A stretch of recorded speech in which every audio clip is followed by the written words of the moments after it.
Describe him to me. And Muslims, look at the description of your Rasul. And for some, this would be the first time you hear what your Prophet looked like. I saw a man of striking appearance. ظاهر الوضاء أبلج الوجه, radiant face, حسن الخلق, beautifully created. لم تعبه الثجلة, his belly wasn't protruding. ولم تزر به السعلة, nor was his head disproportionate and small. وسيم قسيم, proportionate and delicate, finely made, a specimen of a creation. في عينيه دعج, in his eyes there was a contrast. The dark was immensely dark, the white was excessively white. وفي أشفاره وطف, and his eyelashes were long. وفي صوته صهل, and in his voice was a natural echo. وفي عنقه سطع, and his neck was elegantly long.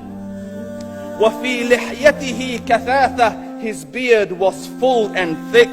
أزج أقرن, his eyebrows were arched, but they were not joined, it was separated. In summit, فعليه الوقار, when he was silent, dignity covered him. وإن تكلم سماه وعلاه البهاء, and when he spoke, it was audible and clear, almost commanding and overtaking.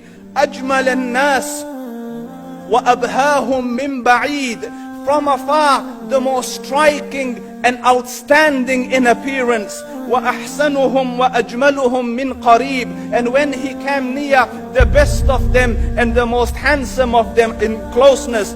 حلو المنطق, such an exalted and sweet level of logic.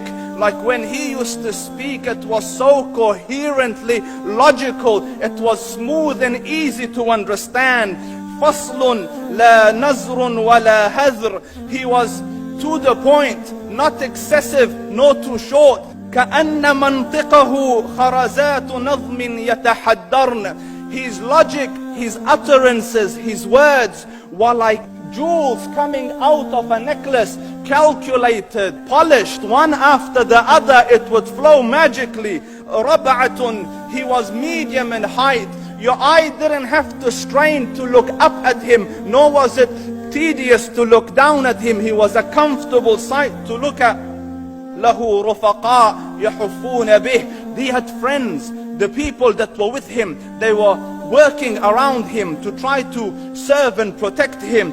إن قال سمعوا لقوله, when he used to say something, they used to hearken to what he used to say. وإن أمر تبادروا إلى أمره, when he commanded, they used to compete to fulfill the command. This is Muhammad Rasulullah. This is Muhammad Rasulullah. Anas ibn Malik says, he says, I came out one night, it was the full moon night.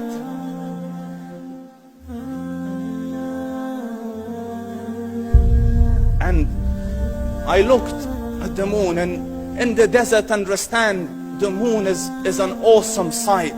It is smooth, it is radiant, it is clear, it is gentle compared to the scorching sun at which they are used to. So the moon was the epitome of beauty. So he says, I came out at a full moon night and I looked at the moon and I saw it, beautiful, handsome. So I said, let me go see if the moon is more handsome or my Prophet is more handsome. Let me see if that is more beautiful or the Prophet is more beautiful. So I went and I saw him standing afar. So I looked at his face and I looked at the moon, and I looked at his face and I looked at the moon, and I looked at his face and I looked at the moon, and he said, Wallahi, he was more handsome than the moon in its entirety. That is just the look of your Rasul. Aisha radiyallahu anha says, I was sewing with the needle, my needle dropped in the dark, I couldn't find it. I said, Ya Rasul, I can't find it. He moved his face close, and I swear, out of the radiance of his face, I found my needle. And the Prophet sallallahu alaihi wasallam was mind-bogglingly handsome, but his handsomeness was covered with waqar and jalal and hayba. The Sahaba say, when we used to sit at his feet, two feelings conflicting would come on the heart. The first one, you wanted to look at him. You wanted to behold the majesty of his face. And when you wanted to look up, shyness used to overtake you, so you used to look down. Amr ibn al-As says, I sat with him many times, but if you ask me to describe his face, I can't describe it. I wouldn't be able to look up to him ijlalan wa ta'zeeman. I couldn't look up at him. And that is why he didn't have the problems that Yusuf alayhi salam had. Because it was difficult to penetrate the awe and the splendor of the Rasul.